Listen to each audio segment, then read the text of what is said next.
Hey, hello, welcome. It's a great day to you. You know, I am your friend David Kolawole. I come once again to drop this short video. And on this video, I'll be talking about the unity and oneness of Nigeria. Nigeria, Nigerians, let us be one. Let us be united. You know, Nigerians are most excited people, most happy people, most intelligent in the world. One of most intelligent people in the world, one of most happy people in the world, one of most hardworking people in the world. Nigerians are, are found across the whole continents of the world. There's no place where Nigerians are not found. And everywhere we go, we are happy, we are hardworking, and we are intelligent. We are people of integrity, and we are people of vision and of personal drives. But what's happening within our own borders, within our own nation, when you come home, most times you feel like strangers. We feel like a fish out of the water. You are not like feeling welcomed, feeling loved. You don't feel loved and welcome within your own country. Why? Because politicians has divided us. They made us to not like each other. They make us to detest each other, hate each other because of religion, because of ethnicity, and because of political parties. Where you see a southern Nigerian not secured in the northern Nigeria, and a northern Nigerian living like a stranger in the southern Nigeria. That is what they want us to be, and that is how they want us to live. Why? For their own personal selfish interests. You know the principle of divide and rule. They like to divide us so that they can rule us. If we are united, they will be threatened. But if we are divided, we are the ones threatened. Remember what happened during the NSAS protest? All Nigerians and every part of Nigeria was united on that particular purpose until the political class came in and, throw in a wedge of division and a wedge of misunderstanding that brought about chaos. And then trouble happened, and the people were killed, and everything went down. But it will not continue like that. I love what this young lady, a Muslim woman, said concerning what I was trying to let you know. I'll quickly show you the video, then I'll come back and finish this video. Please don't forget to subscribe, like, and share this channel. I love you. Thank you. See you soon.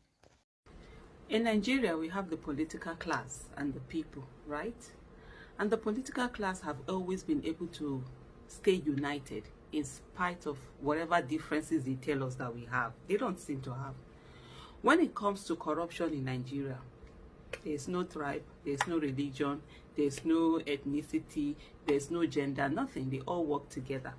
When it comes to giving us good, bad governance, they all work together. Those divides that they tell us that we have, they don't seem to have them. And whenever citizens come together to work towards something or working on something or having a common purpose, guess what they always bring in? Religion, ethnicity, and all of that. And they are doing it again, all over again. The last one they did was during NSAS protest.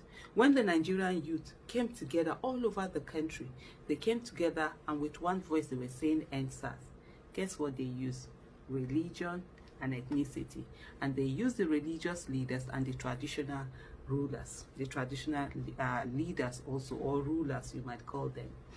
And I remember the northern governors even did a meeting. They had a communique where they were saying to the traditional rulers and the religious rulers, well done for a job well done for using ethnicity and religion to divide the youth.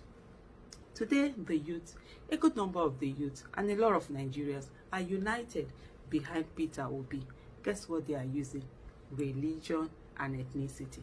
The same religion and ethnicity that they do not remember when they are giving you bad governance, when they are unleashing mayhem on you. They don't care. When they are doing their corruption, it doesn't divide them. All of a sudden, you're coming together, they are bringing it. And one of the things that they always use is to try to make people responsible for the violence that they unleash. The establishment, right now I'm going to call them the establishment, whether the main opposition, whether the ones in government, whether all of them, it's one political class that right now they are saying Nigerians are taking their power back and seemingly wanting to decide who is it that becomes the next president and who are the people that go into office, the other political offices. And they are scared. And they don't mind. They will come together, they will gang up against the people and do everything they can to make sure that they put spanners in the wheels. And what are they doing now? They are trying to make out that Peter Obi's supporters are sort of like violent. How? Where? When? That was the same thing they did during EndSARS protest. Guess what they did? They kept saying, oh, the movement will be hijacked, the movement will be hijacked. And we kept saying to them, there's no hijacking of movement. See, we all saw the EndSARS protesters, how they were very calm, how they will even protest, they will sweep the place, they will clean up. They did everything, you know, right, focus and all of that. Guess who brought in the talks? It was government. But police vehicles were used to transport dogs. We saw military vans being used to transport dogs. We saw their security vehicles, government vehicles were used to transport dogs to go and attack protesters and cause mayhem in the world. And what did they try to do? They were blaming the EndSARS protesters. Now they are doing the same thing again with Peter Obi. And every time Peter Obi is coming out to apologize and caution his supporters and all of that, who decides who a supporter is? Is it because you just on your, either on your Twitter, either you wear t-shirt that says Peter Obi, or on your Twitter handle? Is that it? You think they will not bring their mayhem? By making Peter Obi to become to become responsible for some of the things that maybe it is even, I won't be surprised it is they that are doing it. By doing that, they're making him responsible for something he is not the cause of. And when they will bring their violence, which they normally will do, they will not say it's him. They will put him on the defensive and he will go on to be defending. I saw Reno Mokri and Sega Link, Shegu Awosanya, you know, coming out to say, and many others coming out to say that, oh, he's responsible for his supporters. The same Shegu Awosanya, Sega Link, and the same Reno Mokri that have been as vile can be. I've been on Twitter space since 2014. 2014, after my 40th birthday, was when I decided I was going to focus on Nigeria's issue. And I came out making the mass for Bring Back Our Girls. Guess what? I have been on the other side of facing the venom from the establishment. And I know what they can do. There's no kind of insult that they didn't give us. There's no kind of abuse, whatever. Whoever took responsibility for them.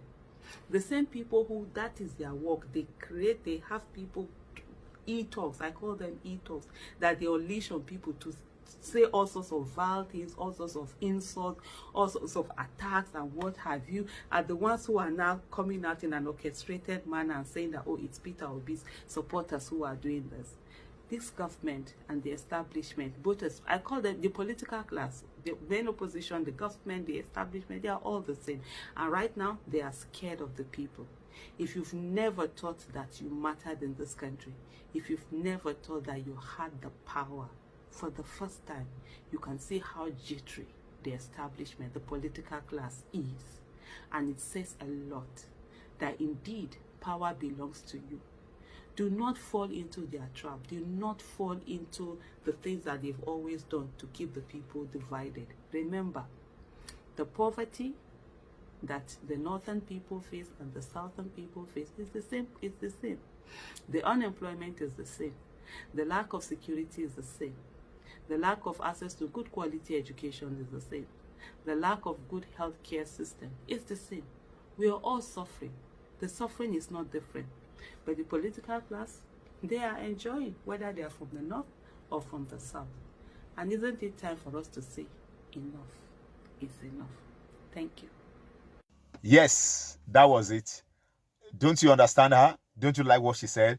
This is how we should all think. This is how we should all behave. We should be one in despite and in spite and regardless of where we come from or what we are connected to as a party or in religion, we are first and foremost Nigerians before whatever else we are.